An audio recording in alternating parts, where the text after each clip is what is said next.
She disappeared after one night. The CEO was shocked to see his 2 children 5 years later. The autumn wind swept through Manhattan's concrete canyons, carrying with it the scent of possibility and change. Soren Whitmore stood at the floor-to-ceiling windows of his corner office, his tall frame casting a long shadow across the polished hardwood floors. At 27, he carried himself with an ease that seemed at odds with his position as heir to the Whitmore empire. His blue-gray eyes reflected in the glass as he watched the city pulse below. Unlike the cold, calculating demeanor expected of someone in his position, Soren's gentle nature showed in the slight curve of his lips and the warmth in his gaze. His tailored charcoal suit couldn't hide the athletic build underneath, a testament to his love for extreme sports that his mother constantly criticized as unbefitting of a Whitmore. "Mr. Whitmore," his assistant's voice broke through his reverie.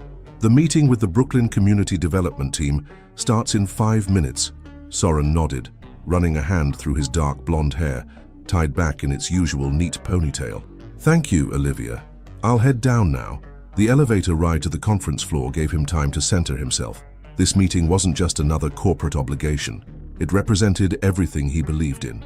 While his family's empire was built on real estate development, Soren had always pushed for more ethical approaches to neighborhood development. The conference room doors opened, and that's when he saw her. Michelle Sinclair sat at the far end of the table, her spine straight as steel, shoulders squared with quiet confidence. At 21, she was the youngest person in the room, yet her presence commanded attention. Her brown skin seemed to glow under the fluorescent lights, and her carefully neutral expression couldn't hide the fierce intelligence in her amber brown eyes.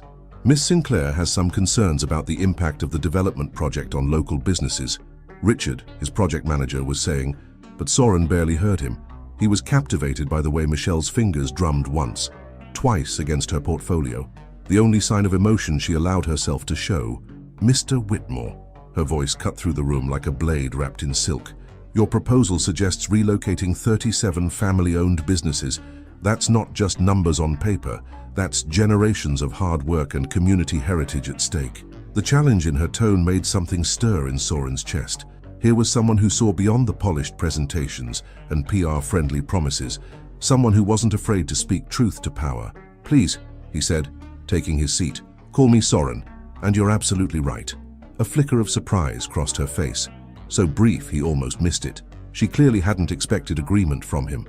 "The current proposal is unacceptable," he continued, earning startled looks from his team. "I'd like to hear your alternative suggestions, Miss Sinclair." For the next hour, Soren watched as Michelle laid out a comprehensive plan for integrating existing businesses into the new development. Her hands moved with precise grace as she pointed out key areas on the blueprints, her voice never wavering. But it was the passion behind her pragmatism that drew him in. The way her eyes lit up when discussing solutions, the subtle shift in her shoulders when defending a point. The meeting ran over, and as others filed out, Soren found himself lingering. Michelle was gathering her materials, her movements deliberate and measured. "Would you be interested in discussing this further over coffee?" The words left his mouth before he could second-guess them. She looked up, and for a moment, he saw a crack in her carefully constructed walls, a glimpse of vulnerability quickly masked by practiced indifference. "Mr. Whitmore." "Soren," he corrected gently. "Soren," she conceded. "I appreciate the offer, but I prefer to keep things professional." He nodded, respecting her boundary while noting she hadn't actually said no. "Professional coffee then, to discuss your ideas about sustainable community development. The cafe on the corner of Bedford and Lincoln, tomorrow at 2. Michelle studied him for a long moment, and Soren felt like she was seeing straight through his casual suggestion to the hope underneath. Finally, she gave a slight nod. "Tomorrow at 2. Professional discussion only." "Of course." He couldn't quite hide his smile. As she walked away, her heels clicking purposefully against the marble floor, Soren knew he was in trouble. This wasn't the careful attraction he'd experienced before, the kind that could be managed and contained. This was something else entirely, a recognition, a pull he couldn't explain. That evening, as he stood on the balcony of his penthouse apartment, the city lights twinkling below like earthbound stars, Soren couldn't get Michelle out of his mind. The way she held herself apart, as if she'd built walls so high, even she couldn't see over them anymore. The fierce protectiveness she showed for her community, the brief moments when her guard slipped, revealing something soft and wounded underneath. He understood walls. Growing up as a Whitmore meant learning to guard yourself, to measure every word, to consider every action's impact on the family name. But while his walls were built from privilege and expectation, Michelle's seemed constructed from necessity and experience. His phone buzzed with a message from his mother. "Dinner tomorrow night, non-negotiable." Soren sighed, thoughts turning to the endless parade of suitable women his mother introduced him to at these dinners. Women from the right families, with the right connections, who would make the right kind of Whitmore wife. But as he typed a brief confirmation, all he could think about was the way Michelle's eyes had flashed when challenging his proposal, the quiet strength in her voice, the grace in her movements. She was nothing like the women his mother chose for him, and that, he realized with a mixture of excitement and trepidation, was exactly why he couldn't stop thinking about her. Later that night, as he lay in bed, Soren found himself wondering what Michelle was doing. Was she reviewing more proposals, preparing for tomorrow's coffee meeting? Did she think about their interaction as much as he did? He knew he should be focused on the upcoming board meeting, on the quarterly reports, on the 1,000 other responsibilities that came with his position. Instead, his mind kept returning to the way Michelle had said his name, reluctantly, almost carefully, as if she was afraid of letting it mean something. Tomorrow couldn't come soon enough. And as Soren drifted off to sleep, he realized that for the first time in years, he was genuinely excited about what the next day might bring. What he didn't know, couldn't know, was that across the city, in a modest apartment in Brooklyn, Michelle Sinclair was sitting at her small kitchen table, trying to convince herself that meeting him for coffee was a terrible idea. She'd seen the way he looked at her, with an interest that went beyond professional courtesy. She'd felt the warmth in his voice, noticed the genuine respect in his responses to her proposals, and it terrified her, because Michelle had learned early that depending on someone was the first step toward disappointment. Her mother had taught her that lesson well, not through words, but through years of working double shifts, of making do, of never letting anyone see her cry. Yet something about Soren Whitmore made her want to break all her carefully constructed rules. And that, she decided as she finally headed to bed, was exactly why she needed to keep her guard up tomorrow. The stage was set. Two souls, each carrying their own kind of loneliness, were about to embark on a journey neither had planned for, and the city, ever watchful, held its breath in anticipation of what tomorrow might bring. Michelle arrived at the cafe 10 minutes early, a habit ingrained by years of proving herself in rooms where she was often the only person of color. The autumn afternoon sun painted Bedford Avenue in shades of gold, and through the cafe's window, she watched leaves dance across the sidewalk. Trying to ignore the flutter of anticipation in her stomach, she chose a table near the back, positioning herself to face the door. Another habit, this one learned from her mother's endless lessons about always knowing your exits. Her fingers traced the worn edge of her leather portfolio, the one she'd saved 3 months to buy, determined to look every bit the professional she was. At exactly 2 o'clock, Soren walked in.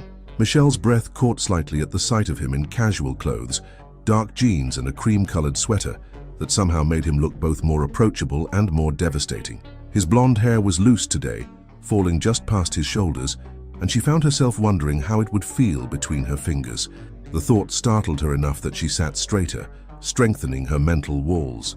"Right on time," she said as he approached, proud of how steady her voice remained.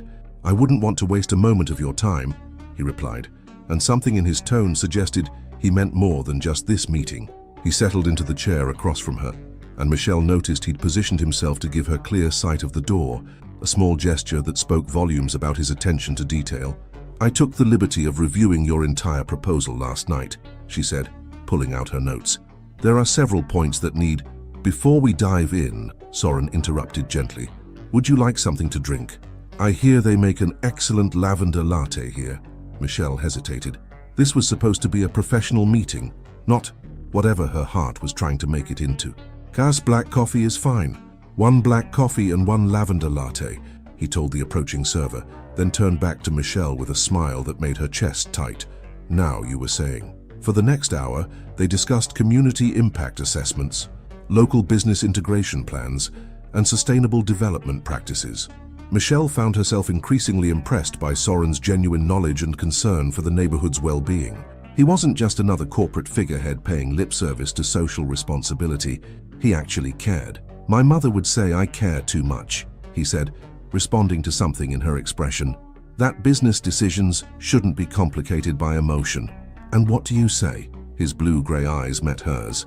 I say that decisions without emotion are exactly what's wrong with the world. The intensity of his gaze made her look away, focusing instead on stirring her now cold coffee. Emotion can be dangerous in business. Emotion can be dangerous anywhere, he agreed. But that doesn't make it wrong. A comfortable silence fell between them, filled with the ambient sounds of the cafe, the hiss of the espresso machine, quiet conversations, the clink of cups against saucers. Michelle found herself relaxing despite her best intentions. Tell me about growing up in Brooklyn, Soren said suddenly. That's not relevant to the project. No, he admitted. But I'd like to know anyway. Michelle studied him, searching for any hint of condescension or pity. Finding none, she surprised herself by answering. It wasn't always easy. My mum worked 2 jobs, sometimes 3, but she never complained, never let me see how tired she was. She just kept going. Like mother, like daughter, Soren observed softly. What makes you say that? I see it in the way you carry yourself, the determination, the strength. His voice dropped lower, the refusal to let anyone see when things are hard. Michelle felt exposed, seen in a way that made her uncomfortable. You don't know me, Mr. Whitmore. Back to Mr. Whitmore, he smiled, but there was a touch of sadness in it. I thought we were making progress. Progress toward what? Understanding each other. She stood abruptly, gathering her materials. I should go. I have another meeting.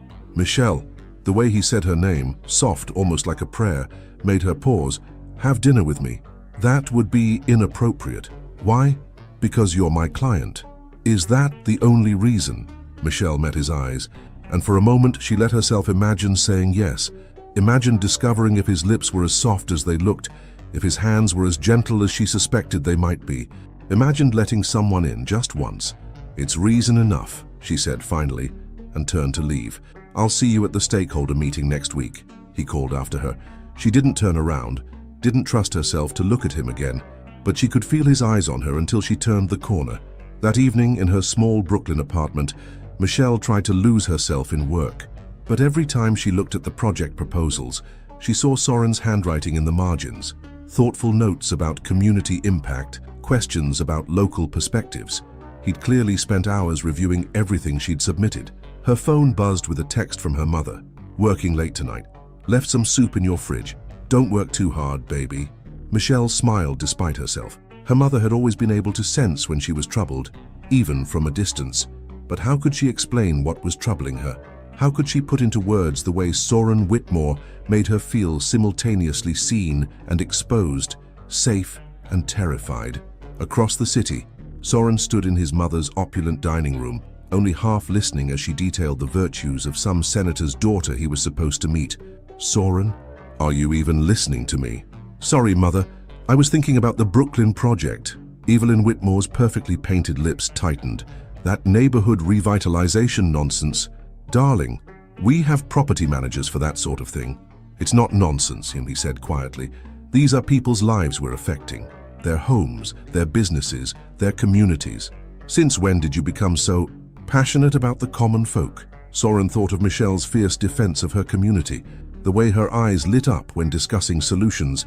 Maybe I'm finally becoming the kind of person this company needs. What this company needs, his mother said sharply, is a leader who understands his position. Speaking of which, I've arranged for you to meet Cassandra Mitchell at the charity gala next month. Her father's influence could be very beneficial to... I'm not interested, Mother. Don't be ridiculous, darling. Of course you are. You just haven't met her yet. But Soren wasn't listening anymore.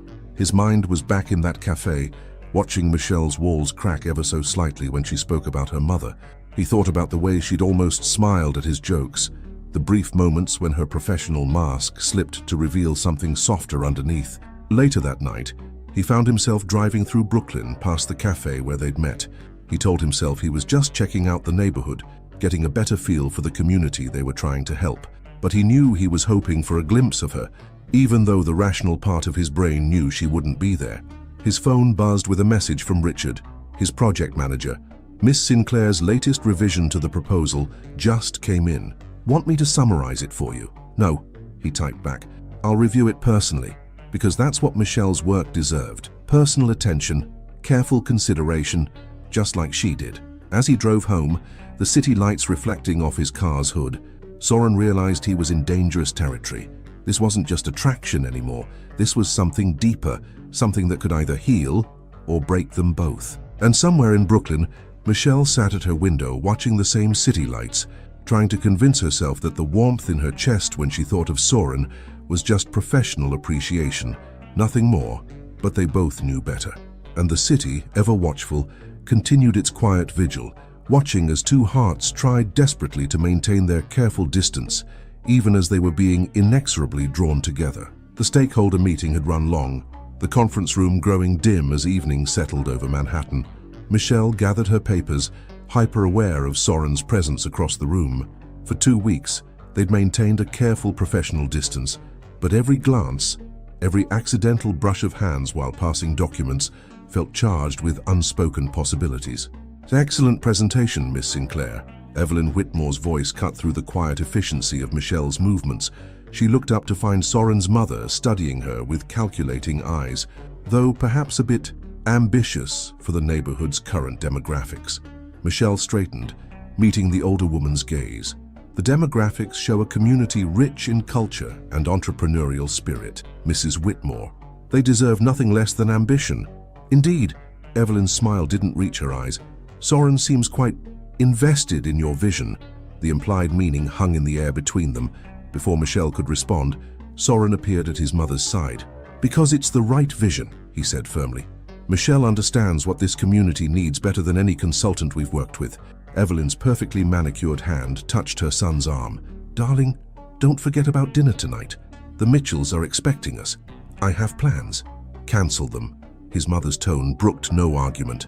"Cassandra has specifically arranged her schedule to meet you."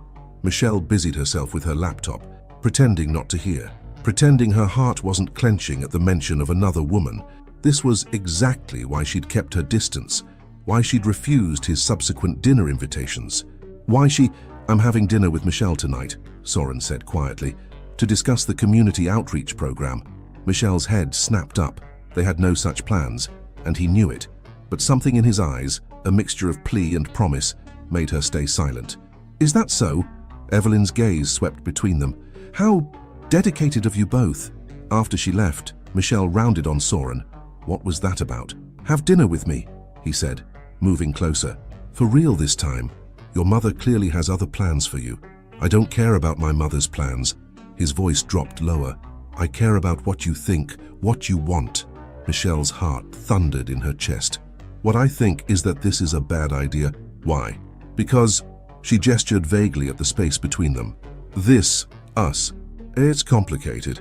It's only complicated because we're making it complicated." He stepped closer, close enough that she could smell his cologne, woody and expensive, but underneath it, something uniquely him. "Have dinner with me, Michelle. Just dinner." She should say no. She had 1,000 reasons to say no, but looking up into his eyes, she could only find one word: okay. 2 hours later, Michelle found herself not in some expensive Manhattan restaurant as she'd expected, but in a small Ethiopian place in Brooklyn.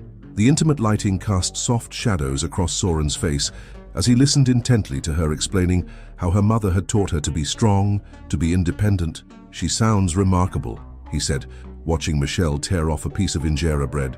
She gave up everything to give me a better life." Michelle paused, wondering why she was sharing so much. "Your mother seems protective." Soren's laugh held little humor. "That's one word for it. She spent my whole life planning it for me. The right schools, the right friends, the right women. Like Cassandra Mitchell. Jealous?" His teasing smile made her stomach flip.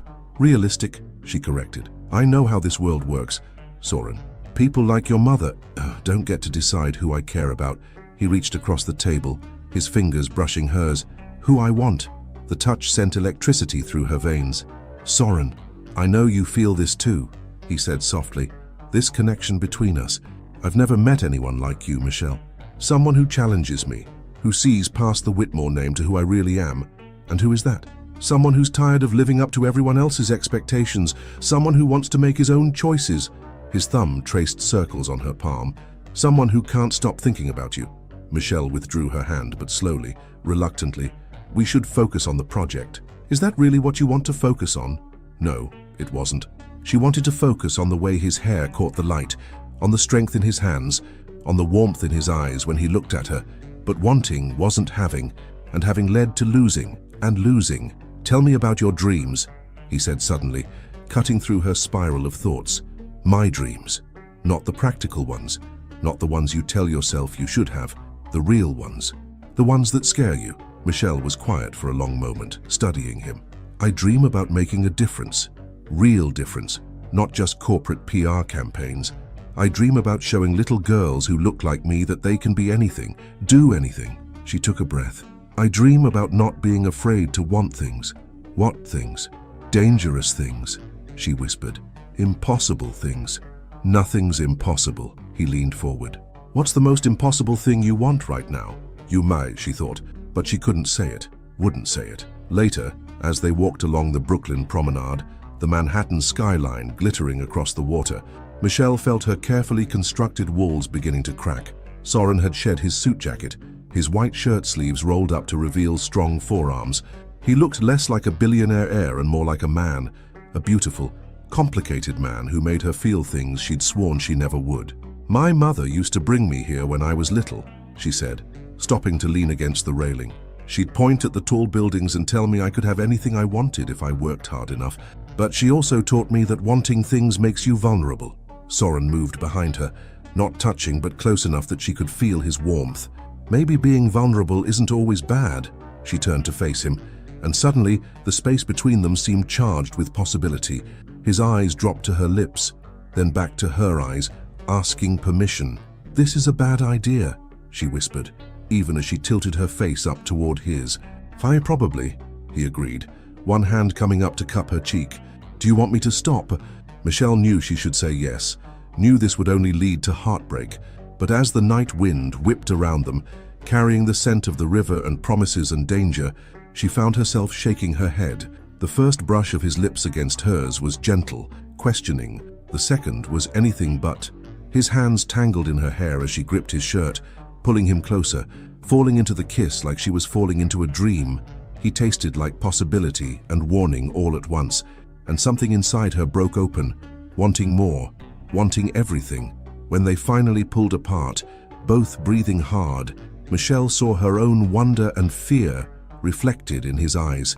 This changes everything, she said. Everything already changed the moment I met you. He pressed his forehead to hers. I'm not sorry.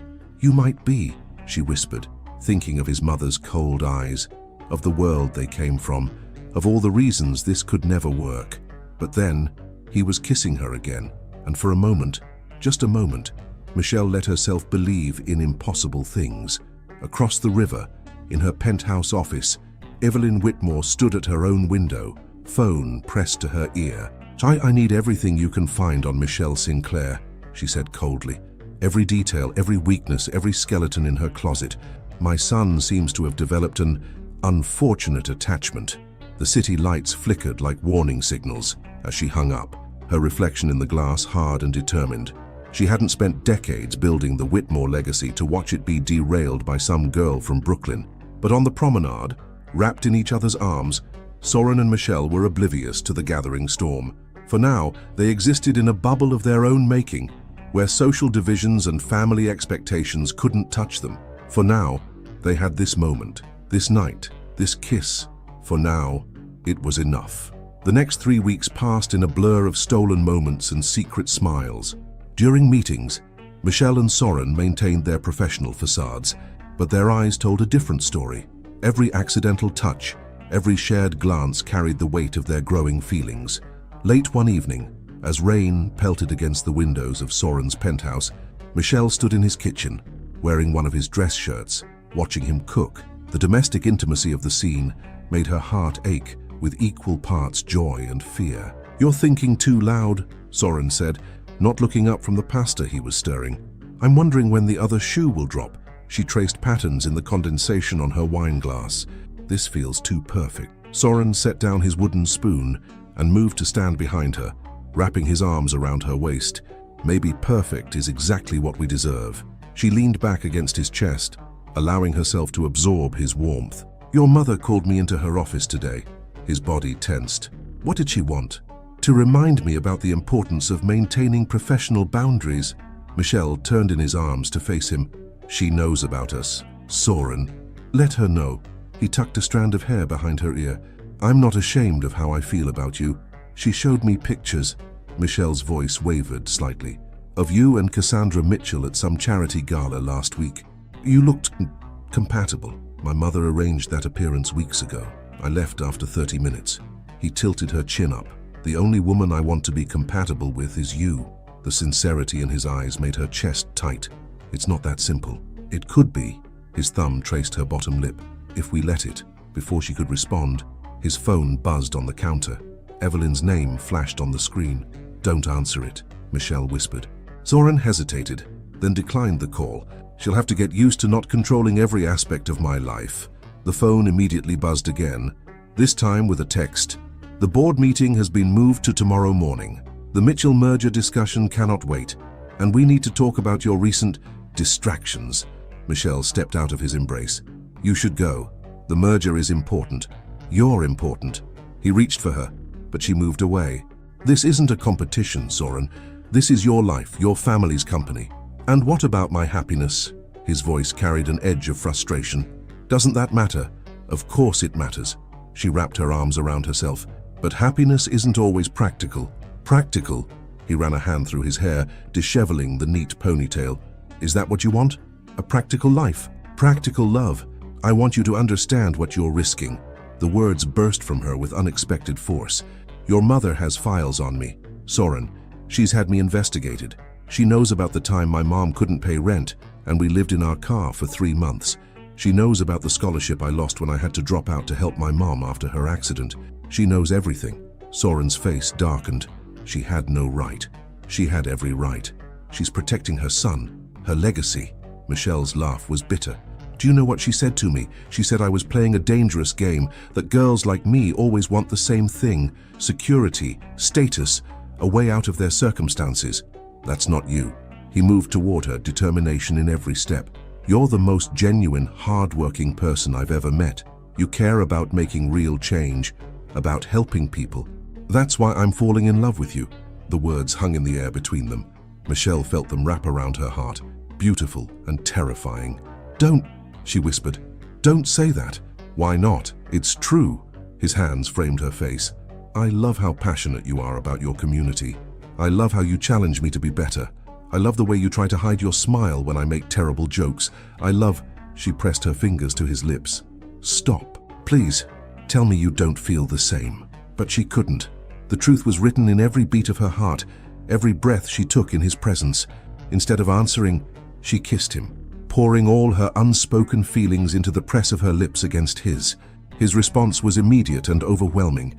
He lifted her onto the kitchen counter, stepping between her legs as the kiss deepened, her fingers tangled in his hair, pulling it free completely.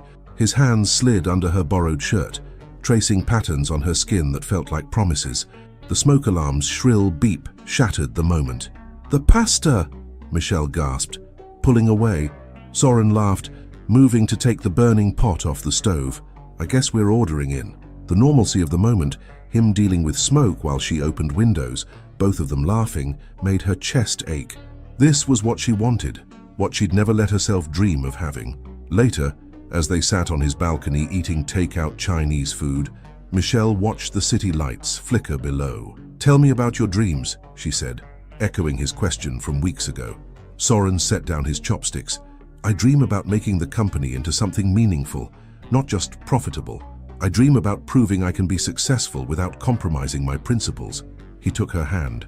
Lately, I dream about waking up next to you every morning. Soren, I know it's fast, I know there are complications, but when I'm with you, everything makes sense. He squeezed her hand. You make me want to be better, to be braver. Across town, in the Whitmore mansion, Evelyn sat in her study, examining photographs spread across her desk. Pictures of Soren and Michelle entering his building, having dinner in Brooklyn, walking along the promenade. Her private investigator's report lay open beside them. Subject maintains close relationship with mother, Diana Sinclair, 45, home health aide. No father in picture. Academic records show high achievement despite financial hardship. Current salary, 52,000 a year, no significant debt besides student loans, no criminal record, no previous relationships of note. Evelyn's lips curved in a cold smile as her phone buzzed with a text from her son. "Can't make dinner. Working late." "Oh, darling," she murmured, picking up a photo of Michelle. "You have no idea what you're getting yourself into." She pressed a button on her intercom. "Get me Diana Sinclair's work schedule and find out if she's behind on any bills." The pieces were falling into place. Soon she would show her son exactly why some dreams weren't meant to come true. But in Soren's penthouse, wrapped in each other's arms as they watched the sun rise over the city, Michelle and Soren existed in their own world. A world where love was enough, where backgrounds didn't matter, where dreams could come true. For now, they had this moment. For now, they could pretend the morning would never come. Michelle knew something was wrong the moment she walked into her mother's small apartment. Diana Sinclair sat at their worn kitchen table, her work scrubs still on, staring at a pile of papers with trembling hands. "Mom!" Michelle rushed to her side. "What's wrong?" "They're letting me go," Diana whispered, her voice hollow. "Budget cuts," they said, effective immediately. Michelle's blood ran cold. Her mother had worked at the same healthcare facility for 15 years. That doesn't make sense. "They just gave you a performance award last month, and now they're saying my position has been eliminated." Diana looked up, her eyes red-rimmed. "Along with my health insurance." Michelle's mind raced. Her mother's medication cost over $800 a month without insurance. The rent was due next week, and her student loan payments. "We'll figure this out," she said firmly, taking her mother's hand. "I have some savings, and I'll pick up consulting work on the side." "Baby, no." Diana squeezed her daughter's hand. "You're finally building your own life. I won't let you sacrifice that for me." "You sacrificed everything for me." Michelle's voice cracked. "Let me help." Her phone buzzed. A text from Soren. "Miss you. Dinner tonight." She stared at the message, her heart heavy. The past 2 months with him had been like living in a dream. But reality was crashing in, and she couldn't ignore it anymore. "I have to go," she said, kissing her mother's forehead. "But I'll figure this out, I promise." The Whitmore building loomed before her, its glass exterior reflecting the grey October sky. Michelle straightened her spine, pushed aside her personal concerns, and stepped into the elevator. The doors opened directly into Evelyn Whitmore's private office suite. "Miss Sinclair." Evelyn's voice was silk over steel. "Thank you for coming on such short notice." Michelle's instincts screamed danger. "Mrs. Whitmore, I wasn't aware we had a meeting scheduled." "Oh, this isn't about business." Evelyn gestured to a chair. "Please, sit." Michelle remained standing. "What is this about?" "It's about my son." Evelyn moved to her desk, picking up a familiar stack of papers. "And his future. His future is his to decide." "Is it?"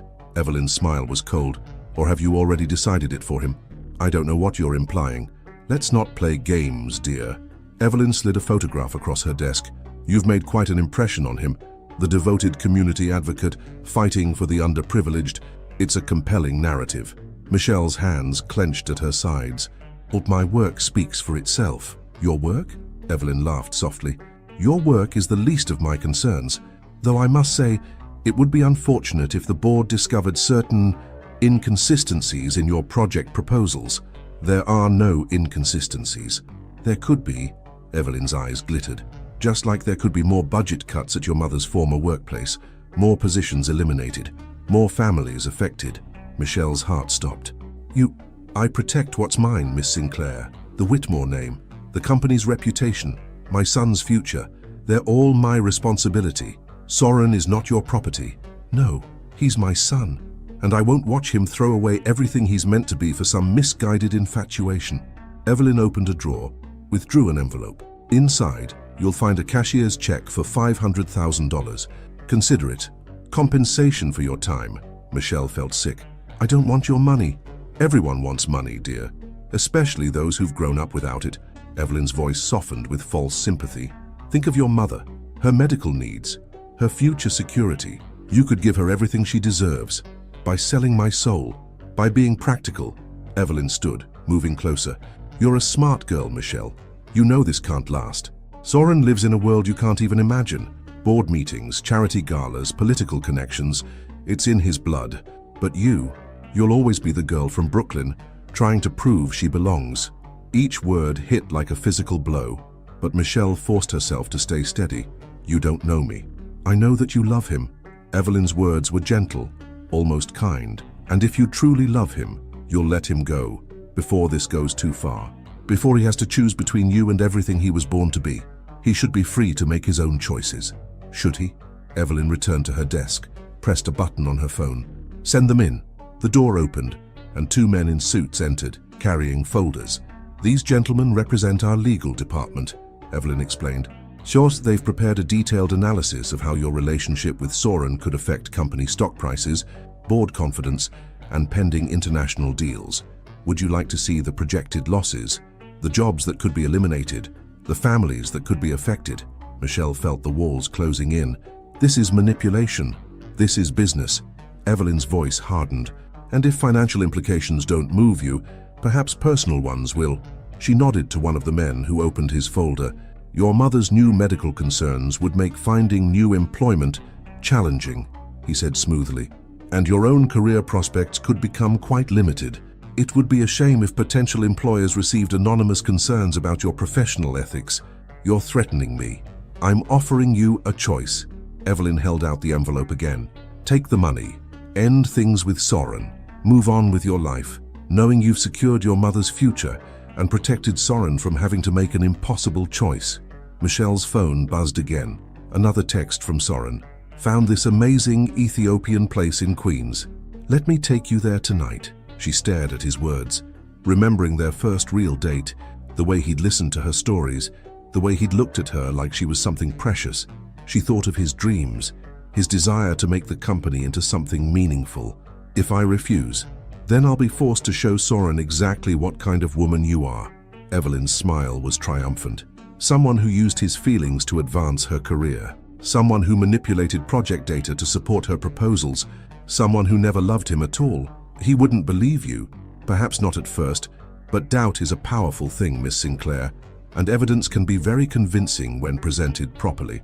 Michelle thought of her mother, sick and worried at their kitchen table, thought of Soren's face when she'd first told him she loved him, full of joy and hope, thought of all the dreams they'd shared, the future they'd imagined. "I'll need time," she whispered. "You have until tomorrow morning. End it cleanly. Make him believe it was your choice and the money is yours." Evelyn held out the envelope one final time. "Do we understand each other?" Michelle took the envelope, its weight like lead in her hands. "Perfectly." She walked out of the office on steady legs, kept her composure in the elevator, maintained her dignity through the lobby. It wasn't until she reached her car that the first tear fell. Her phone buzzed one more time. "Soren, I love you." She pressed her forehead against the steering wheel and finally let herself break. Across the city, Soren sat in his office, smiling at his phone, completely unaware that his world was about to shatter. He was planning their evening, thinking about the way Michelle's eyes lit up when she laughed, wondering if tonight was the night to give her the key to his apartment. And in her pristine office, Evelyn Whitmore watched the security feed of Michelle's car, satisfaction curving her lips as she dialed a number. "It's done," she said simply. "Make sure the transfer goes through tonight. And start the paperwork for the Mitchell merger immediately." The city continued its endless rhythm, indifferent to the hearts breaking within its bounds, and somewhere between the glittering heights of Manhattan and the familiar streets of Brooklyn, love fought a losing battle against the weight of reality. The Ethiopian restaurant's warm lighting couldn't chase away the chill in Michelle's heart as she watched Soren approach their table. He looked beautiful in his casual clothes, hair loose around his shoulders, smile bright with love and possibility. Each step he took toward her felt like another crack in her carefully maintained composure. "Sorry I'm late," he said, leaning down to kiss her. She turned her head slightly, his lips landing on her cheek instead. Traffic was terrible on the bridge. His smile faltered as he studied her face. "What's wrong?" "We need to talk." The words tasted like ash in her mouth. "Those are never good words." He sat down, reaching for her hand across the table. She pulled back before he could touch her. "Michelle, you're scaring me." She forced herself to meet his eyes, remembering Evelyn's threats. "Make him believe it. Make it clean." "This isn't working." "What isn't?" "Us. This. Whatever this is." She gestured between them, her voice steady despite the screaming in her heart. "It was fun, but let's be realistic. We're from different worlds." Confusion and hurt warred on his face. "Where is this coming from?" Last night you were in my arms telling me you loved me. Last night was a mistake. Each word was a knife in her own chest. I got caught up in the fantasy, the charming billionaire, and the girl from Brooklyn. It's a nice story, but that's all it is. That's not true. His voice roughened with emotion. What we have is real. Is it? She made herself laugh, the sound brittle and false. Look at us, Soren. Your mother's right. My mother? His eyes narrowed. What did she say to you? Nothing I didn't already know. Michelle stood, needing distance from his presence. I need to focus on my career, on taking care of my family. I can't keep playing pretend with you. Playing pretend. He stood too, anger and desperation mixing in his voice. Is that what you think these past months have been? A game, wasn't it? She turned away, unable to bear the pain in his eyes, the rebellious air slumming it with the community advocate. I'm sure it made you feel very noble. Stop it. He grabbed her arm, turning her to face him. Look me in the eyes and tell me you don't love me. She did. It was the hardest thing she'd ever done, but she looked into those blue-gray eyes she adored and lied. I don't love you, Soren. I never did. His hand fell away as if burned. You're lying. I'm being honest for the first time. She picked up her bag, gripping it like a shield. Go marry Cassandra Mitchell. Make your mother happy. Build your empire. Just leave me out of it. Michelle, please. His voice broke on her name. Whatever's wrong, we can fix it. Together. She was at the breaking point, her walls crumbling. If she stayed one more moment, looked at him one more second, she'd tell him everything. About his mother's threats, about her own fears, about how much she loved him. It physically hurt. Instead, she walked away. The night air hit her face like a slap as she burst out of the restaurant. She made it halfway down the block before his voice rang out behind her. So that's it, he shouted, his composed facade finally cracking. You're just going to walk away, pretend none of this meant anything. She kept walking. I know you're lying. His words echoed off the buildings. I know you love me. Michelle. Her steps never faltered, even as tears blurred her vision, even as her heart shattered with each footfall, even as she heard the raw anguish in his voice as he called her name one last time. It wasn't until she reached her car that she allowed herself to break. Sobs racked her body as she gripped the steering wheel, remembering every moment, every touch, every whispered promise. The envelope in her bag felt like it was burning through the leather, marking her forever with its weight. Her phone buzzed repeatedly. Soren, calling, texting, refusing to give up. She turned it off without reading the messages. She couldn't risk weakening now. Across town, Evelyn Whitmore sat in her study, watching the security feed from the restaurant's street camera. She saw her son standing alone on the sidewalk, saw the defeat in his posture, the way his shoulders shook with barely contained emotion. It's for the best, darling, she murmured, lifting her wine glass in a silent toast. You'll thank me one day. But she hadn't counted on what happened next. Instead of returning to his penthouse, Soren drove to Brooklyn. He parked outside Michelle's apartment building, waiting. Hours passed. The temperature dropped. Still, he waited. At 3 a.m., Michelle's car finally appeared. She saw his familiar Audi and drove past without stopping. He followed. She led him on a winding path through Brooklyn, finally stopping at the promenade, where they'd shared their first kiss, where everything had begun. Why are you doing this? She asked as he approached, her voice hoarse from crying. Because I know you. He moved closer, moonlight silvering his hair. I know when you're lying. I know when you're scared. And I know you love me. It doesn't matter. It's all that matters. He reached for her, but she stepped back. Whatever my mother said, whatever she threatened, this isn't about your mother. But her voice cracked on the lie. This is about reality, Soren. About knowing when to let go. I won't let go. His determination was like a physical force.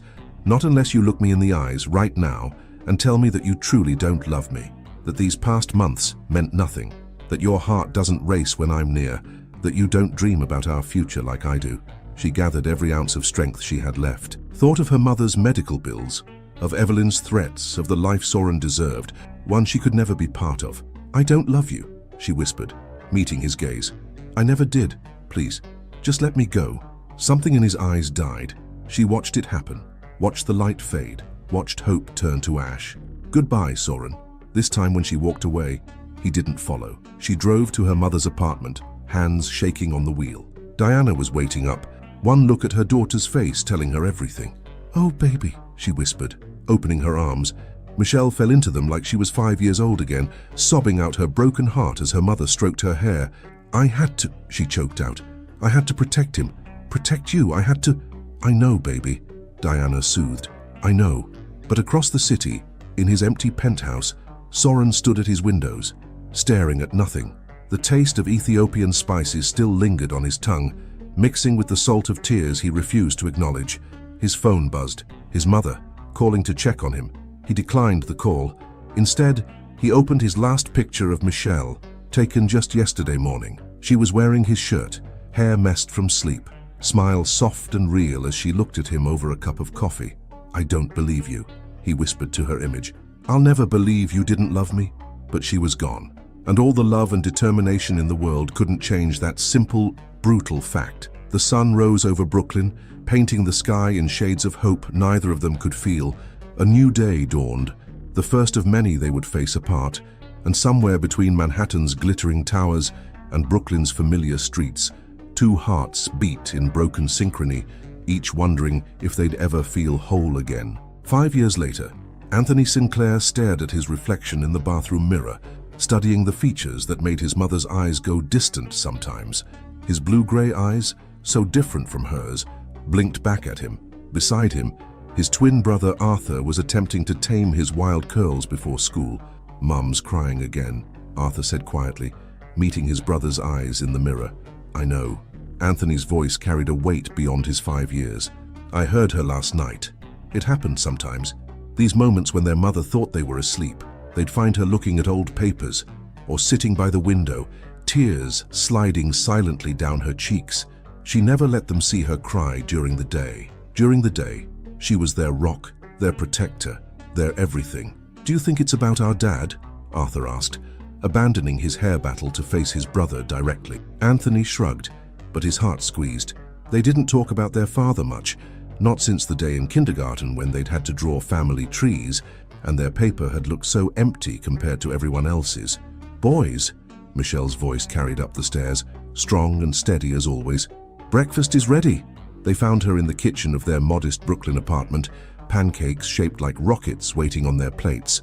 No sign of tears marked her face, but Anthony noticed the slight redness around her eyes. "Rocket pancakes." Arthur bounced into his chair. "Is it because of my space presentation today?" Michelle smiled, ruffling his curls. "Of course. My little astronaut needs proper fuel." Anthony watched his mother as she moved around the kitchen, noting how she'd already changed for work. Her blazer pressed, her hair neat, her makeup perfect. She never let them see her weakness, but he'd inherited her observant nature. He saw how she sometimes touched the thin chain around her neck, the one that disappeared beneath her blouse. Saw how she tensed whenever they passed certain restaurants or places in the city. "Mom," he asked suddenly, "do we look like him?" The coffee mug in Michelle's hand trembled slightly before she set it down. "Like who, baby?" "Our father." Arthur stopped mid-bite, eyes darting between his brother and mother. Michelle sat down slowly, her hands folded on the table. "Why do you ask?" "Because sometimes you look at us like you're seeing someone else," Anthony said softly, "especially when I frown, or when Arthur laughs really loud." A tear escaped before Michelle could catch it. She brushed it away quickly, but both boys had seen. "Yes," she whispered. "Son, you do look like him. Very much. Is that why it makes you sad?" Arthur's voice was small. "No, baby." Michelle reached across the table, taking both their hands. "You two never make me sad. You're the best things that ever happened to me." "Then why?" Anthony started, but was interrupted by a knock at the door. Michelle stood quickly, composing herself. "That'll be Grandma. She's walking you to school today, remember? I have an early meeting." But when she opened the door, it wasn't Diana Sinclair standing there. It was Evelyn Whitmore, Michelle's face drained of color. "Mrs. Whitmore, it's been a long time, Michelle." Evelyn's eyes moved past her to the kitchen, where the twins sat frozen at the table. Her breath caught audibly. "Oh my God." Anthony felt it immediately, the weight of the stranger's gaze, the way she stared at them like they were ghosts. Beside him, Arthur shifted uncomfortably. "You need to leave." Michelle's voice shook with barely controlled emotion. "Now." "They're his," Evelyn whispered. "They're Soren's children." The name hit the kitchen like a thunderclap. Anthony saw his mother flinch as if struck, saw something dark and painful flash across her face. "Boys," Michelle said, not taking her eyes off Evelyn. Go to your room? Now? But Mom, Arthur started. Now, they'd never heard that tone from her before. They scrambled up, but Anthony paused at the kitchen doorway looking back. The stranger, Evelyn, was still staring at them, tears in her eyes. They look just like him, she said. How could you keep this from us, from him? You gave me no choice. Michelle's voice was steel. You threatened everything I loved. You made me choose between his happiness and his children's security. I didn't know you were pregnant. Would it have mattered? The silence that followed was deafening. Anthony felt Arthur tugging his arm, pulling him toward their room. But he couldn't move, couldn't stop watching this scene unfold. He never recovered, you know, Evelyn said quietly. After you left, he's different, colder. The merger with the Mitchells fell through. He focuses on work, nothing else. I thought I was protecting him, but get out. Michelle's voice cracked. You've done enough damage. He deserves to know he has children. What he deserves is the life you wanted for him, the one you destroyed our relationship to protect. Michelle's laugh was bitter. Isn't that what you paid me for? To disappear? Anthony's heart stopped. Paid.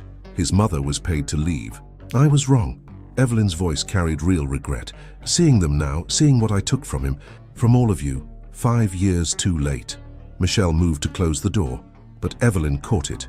He's in the city, she said quickly. The Brooklyn Development Project, your old project, it's being revived. He's personally overseeing it. Michelle's hand tightened on the door. Why are you telling me this? Because I owe him the truth, and those boys deserve to know their father. Evelyn stepped back. I'll give you 3 days to tell him yourself. After that, I have to make this right. The door closed with a final click. Anthony watched his mother lean against it, her shoulders shaking. Then she noticed him standing there. Baby. She started toward him, but he backed away. You were paid? His voice sounded strange to his own ears. How to leave our father? Anthony, it's complicated. Is that why you cry? Because you took money to keep us from him? No. Michelle reached for him, but he dodged her hands. We made her sad, he said, more to himself than to her. All this time, we made her sad because we look like him, because she got paid to hide us. Anthony, please. But he was already running to his room, slamming the door, sliding down against it as tears came. Arthur was there immediately, wrapping his arms around him. It's okay, Arthur whispered, though he was crying too. We still have each other. Outside their door, they heard their mother sink to the floor, her sobs echoing their own. And somewhere in the city, in a sleek office overlooking Brooklyn, Soren Whitmore stood at his window. His hair was shorter now, his face harder, his eyes carrying shadows that hadn't been there 5 years ago. He stared at the old project plans, at a name that still made his heart ache. Michelle Sinclair. He didn't know his world was about to shatter again. Didn't know that less than 3 miles away, 2 boys with his eyes were crying over truths too heavy for their young hearts. Didn't know that everything he thought he'd lost was about to be found again. Michelle sat at her kitchen table long after Diana had taken the boys to school, her untouched coffee growing cold. Her mother's words still rang in her ears. You need to tell him, baby, before someone else does. Her phone screen showed the Brooklyn Development Project press release, Soren's name jumping out at her like an accusation. The photo accompanying the article made her heart clench. He looked different now, harder. The gentle warmth she remembered had been replaced by something cool and distant. His hair was shorter, styled severely, and his eyes, God, his eyes were so much like Anthony's when he was upset. A text from Arthur's teacher lit up her phone. Arthur's having a difficult morning, crying in the reading corner, won't talk to anyone but his brother. Michelle's hands shook as she grabbed her keys. Work would have to wait.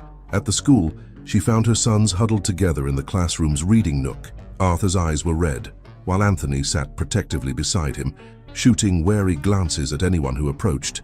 Baby, what's wrong?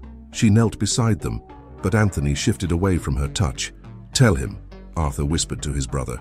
Tell her what you found. Anthony pulled a crumpled newspaper from his backpack, the same development project article she'd been reading, but this one was circled in red crayon, Soren's photo marked with childish scrawls that made her chest ache. He has our eyes, Anthony said quietly, and Arthur's smile and my frown. He looked up at her, his blue-gray eyes accusing. You lied. I never lied. You said our daddy was gone, Arthur burst out. But he's here. He's right here in Brooklyn. Other children were staring now. The teacher hovered uncertainly nearby. Let's go home, Michelle whispered. We need to talk. The drive was silent. heavy with unasked questions. When they reached their apartment, both boys went straight to their room, but left the door open, an invitation she didn't deserve but desperately needed. She found them sitting on Anthony's bed, shoulders touching, united as always. "I'm sorry," she started, sitting on Arthur's empty bed across from them. "Hon, I'm so sorry. Did you really take money to leave him?" Anthony's voice was small but steady. Michelle closed her eyes, remembering Evelyn's office, the weight of that envelope. "It's complicated." "That's not an answer." Anthony's frown, so like his father's, deepened. "Yes," she whispered, "I took the money, but not for me, for you." "For us?" Arthur's confusion was clear, "but we didn't even get to meet him." "His mother, your grandmother, she said I would ruin his life. That being with me would cost him everything he was meant to be." The words burned coming out. "She threatened my job, my mother's job, said she would make sure we never worked again." "So you just gave up?" Anthony's voice cracked. "You took money and ran away." "I was scared." The admission burst from her. "I was 21, pregnant and terrified. I thought I was protecting everyone, him, you, my mother." "But you loved him?" Arthur asked softly. Michelle pulled out the chain she always wore, revealing a simple ring hanging from it. "More than anything." "Does he—" Anthony hesitated. "Does he know about us?" "No." The word felt like glass in her throat. "That lady, his mother, she said he's sad." Arthur's eyes filled with tears. "Not because of us?" "No, baby." Michelle moved to kneel before them. "Because of me. Because I left without telling him why. Are you going to tell him now?" Anthony's question hung in the air between them. Before she could answer, her phone buzzed. A text from an unknown number. "The Brooklyn Heights coffee shop. Tomorrow, 2 p.m. Please. E. Evelyn." "Boys," Michelle said slowly, "how would you feel about meeting your grandmother? Your father's mother?" Their eyes widened. "The lady from this morning?" Arthur asked. "Yes." The twins exchanged looks, having one of their silent conversations she could never quite follow. "Will she tell us about him?" Anthony finally asked. "Probably. Then we want to go." Michelle nodded, her heart heavy. "Okay, but first, there's something you need to know about how I met your father." For the next hour, she told them everything. About the community development project, about falling in love despite her best intentions, about his kindness, his dreams, his gentle heart, about the impossible choice she'd faced. "He used to make me rocket pancakes too," she said softly, watching Arthur's eyes light up. "And he loved the ocean just like you do, Anthony. He taught me to surf." "Is that why you never let us take swimming lessons?" Anthony asked. "So because it reminded you of him." Michelle's breath caught. Sometimes her son's perception terrified her. "I see him in you both, every day," she admitted. "Your strength, your kindness, your sense of adventure. You're so much like him it hurts sometimes." "Do you think—" Arthur hesitated. "Do you think he'll want to meet us?" "Oh, baby." She gathered them both in her arms, grateful they let her. "He'll love you more than anything in this world." "I know he will." "How can you be sure?" "Because that's who he is, who he's always been." Later that night, after the boys were asleep, Michelle stood at their doorway, watching them breathe. Arthur had crawled into Anthony's bed again. They always sought each other when they were upset. Her phone buzzed with another text from Evelyn. "He's asking questions about the old project, about you." "Time's running out." Michelle's fingers found the ring on her chain, remembering the night Soren had given it to her. Not an engagement ring, but a promise. "Something to remind you that you're not alone anymore," he'd said. She'd broken that promise, broken his heart, broken her own. But looking at her sleeping sons, their faces so like their father's, she knew she couldn't hide anymore. They deserved the truth. Soren deserved the truth. And maybe, just maybe, it wasn't too late to put the pieces back together. Across the city, Soren sat in his darkened office, staring at an old project file. Michelle's signature was still clear on the bottom, her handwriting unchanged after 5 years. "The community integration proposal needs revision," his assistant had said earlier. "Should I contact the original project lead?" "No," he'd answered too quickly. "I'll handle it." Now, alone with his thoughts, he traced her name with his finger. For 5 years, he'd buried himself in work, in extreme sports, in anything that would dull the ache of her absence. But being back in Brooklyn, walking the streets they'd once walked together, his phone lit up. His mother. "We need to talk. It's important." He ignored it, like he'd ignored most of her calls since that night. Instead, he opened his desk drawer, pulling out a worn envelope. Inside was a single photograph, Michelle at the Ethiopian restaurant, laughing at something he'd said. Tomorrow, he'd drive through her old neighborhood, just to check on the project sites, he told himself, not because some foolish part of him still hoped, but hope was dangerous. Hope was what had kept him searching for answers for months after she left. Hope was what had nearly destroyed him when those answers never came. He put the photo away, locked his office, and headed home to his empty penthouse.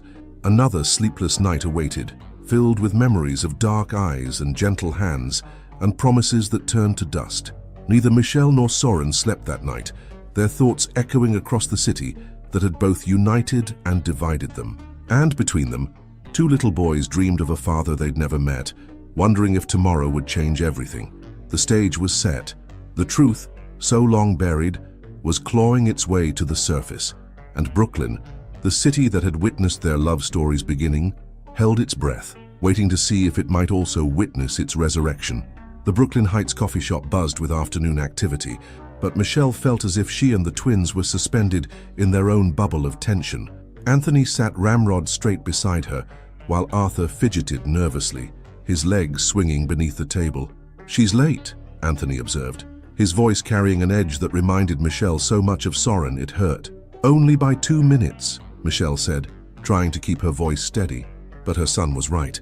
Evelyn Whitmore had never been late to anything in her life. The bell above the door chimed, and Michelle's heart stopped. But it wasn't Evelyn who walked in. It was Soren. He didn't see them at first, heading straight for the counter. Michelle was frozen, unable to move, to breathe, to think. He looked different up close, his shortened hair making his jaw seem sharper, his shoulders broader in his perfectly tailored suit. But when he turned, scanning the cafe, she saw the same blue-gray eyes that haunted her dreams. Their gazes met. Time seemed to stop. Michelle watched as recognition, shock, and something like pain washed over his face. She saw the exact moment he registered the two small boys beside her, saw his eyes widen as he took in Anthony's serious expression, Arthur's familiar curls. "Mom," Arthur's voice seemed to come from very far away. "Fears that?" Soren took an unsteady step forward, his coffee forgotten on the counter. "Michelle, we should go," she whispered, standing quickly, but Anthony remained seated, his eyes fixed on Soren.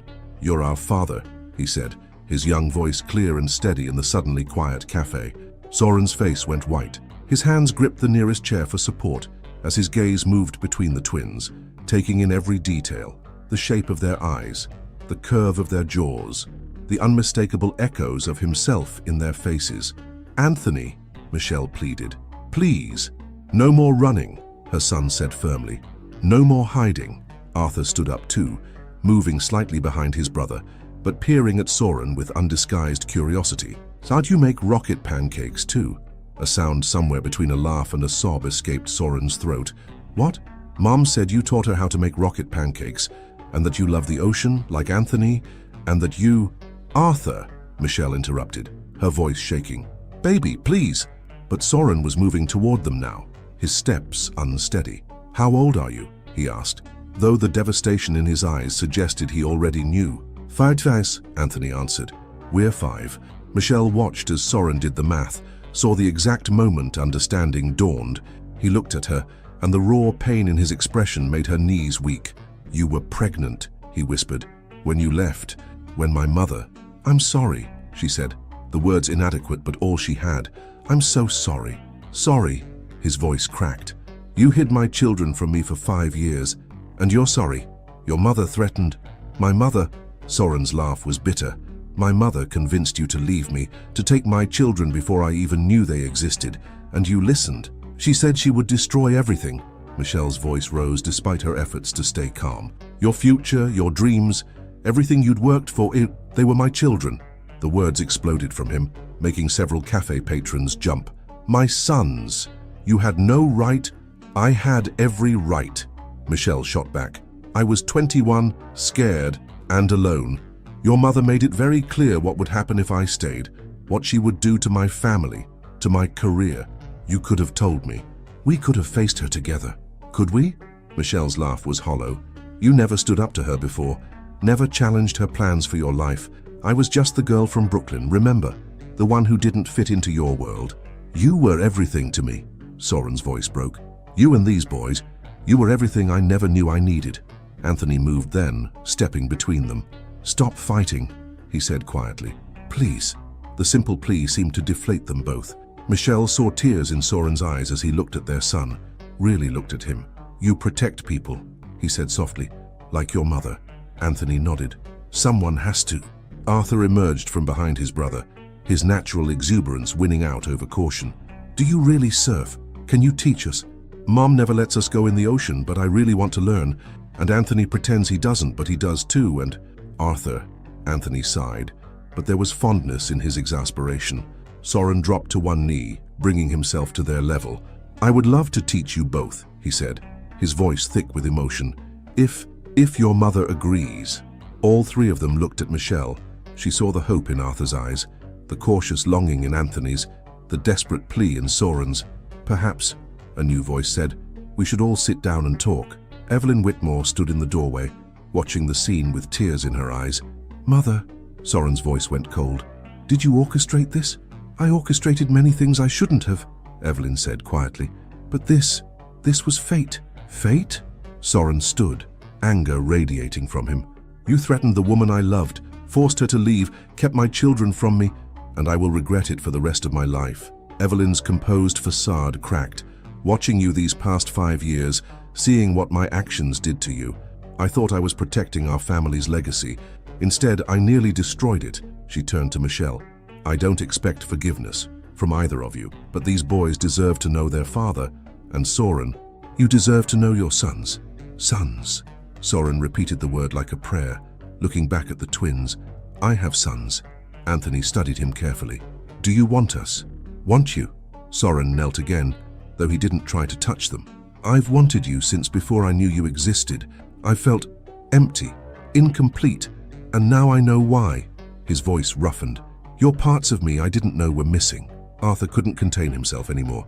He launched forward, throwing his arms around Soren's neck. After a stunned moment, Soren's arms came up to hold him, tears falling freely now. Anthony looked at Michelle. She nodded slightly, and he moved forward more slowly, but with equal certainty, joining the embrace. Michelle watched them, her own tears falling. They looked right together, her beautiful boys, and the man she'd never stopped loving. We can't fix this in one day, she said softly. No, Soren agreed, not letting go of the twins. But we can start. Outside, Brooklyn continued its eternal rhythm. But inside that cafe, time seemed suspended as a family fractured by fear and manipulation began the slow, careful work of healing. And somewhere, in the space between what was lost and what could be, hope bloomed again. 3 months later, Michelle stood on the Brooklyn promenade, watching Soren with their sons. They were huddled together at the railing, Arthur excitedly pointing out boats, while Anthony listened intently to Soren's explanation of tide patterns. The December wind whipped around them, but none seemed to notice the cold. They look happy, Diana said, appearing beside her daughter with 2 cups of coffee. They are happy. Michelle accepted the coffee gratefully. Sometimes I look at them and can't believe this is real. The past months had been a careful dance of boundaries and healing. Soren had thrown himself into fatherhood with the same passion he brought to everything else, but he'd respected Michelle's need for space, for time to process everything. He's changed, Diana observed, watching Soren lift Arthur onto his shoulders for a better view of an approaching cargo ship. So we all have. Michelle touched the ring that still hung around her neck. But some things stay the same. The way her heart raced when he smiled, the gentleness in his eyes when he looked at their sons, the electricity that still crackled between them whenever they got too close. Mom, Arthur called out, Dad says we can go surfing in spring. Will you come watch us? The word Dad still made Soren's eyes light up every time he heard it. He looked at Michelle now, a question in his gaze. We'll see, she called back, but couldn't help smiling at Arthur's enthusiasm. Diana squeezed her daughter's hand. I'm going to head home. Don't forget, dinner at my place tomorrow. Evelyn's bringing that pasta salad the boys love. That was another change, the careful friendship developing between Diana and Evelyn Whitmore. 2 mothers united in their love for their grandchildren, finding common ground neither had expected. As Diana left, Soren sent the boys to the nearby playground, visible from where they stood. He joined Michelle at her spot by the railing, keeping a careful distance between them. Anthony asked about living arrangements today. he said quietly. Michelle tensed. What did you tell him? That his home is with you. That I'm grateful for whatever time you allow me with them. He turned to face her. That some things can't be rushed. Is that what this is? She gestured between them. Rushing. This. His voice softened. This has been 5 years in the making. Every decision, every mistake, every moment led us here. And where exactly is here? Instead of answering, he reached into his coat pocket and pulled out a worn envelope. Michelle recognized it immediately, the one containing the check Evelyn had given her 5 years ago. I found this in my mother's safe, he said. Never cashed. Michelle's hands trembled. I couldn't. The money. It felt like blood money. You could have taken it. Could have given the boys an easier life. They needed integrity more than luxury. She watched their sons on the swings, Arthur going as high as possible, while Anthony kept a watchful eye on his brother. I wanted them to be like you, to care about what's right, not what's easy. Like me. Soren's laugh held no humor. I was a coward. I let my mother control my life, never stood up to her. You're standing up now. Michelle finally turned to face him fully. These past months, watching you with them, you're the father I always knew you'd be. His eyes searched her face. And what about us? Us. Yes, us. He stepped closer, and Michelle felt the familiar pull. The way you still touch that ring when you're thinking. The way you watch me when you think I don't notice. The way your breath catches when I get too close. As if to prove his point, she drew in a sharp breath at his proximity. So 5 years, he continued softly. 5 years of feeling incomplete, of throwing myself into work and sports and anything that might fill the void you left. But nothing worked, because the void wasn't just you, it was them. It was this family we could have had. Could have had. Her voice wavered. Or could still have. That depends. On what? On whether you're still afraid. His hand came up slowly, giving her time to pull away and touch the ring hanging from her chain. On whether you still believe in impossible things. Michelle thought of that night on the promenade 5 years ago, when she'd first let herself believe in the impossible, thought of all the pain and joy that had followed. The boys need stability, she whispered. And they need their family, all of us. Your mother is not in charge anymore. His voice carried steel. I've made that very clear. The company will continue, but on my terms, our terms, if you'll help me. She blinked. What? The community development project. It needs someone who understands the heart of Brooklyn, who cares about the people more than the profits. His eyes held hers. It needs you. You're offering me a job. I'm offering you everything. His hand moved from the ring to cup her cheek. The job? Yes. But also my heart, my life, a future together, as a family. Soren, tell me you don't love me, he whispered, echoing that night 5 years ago.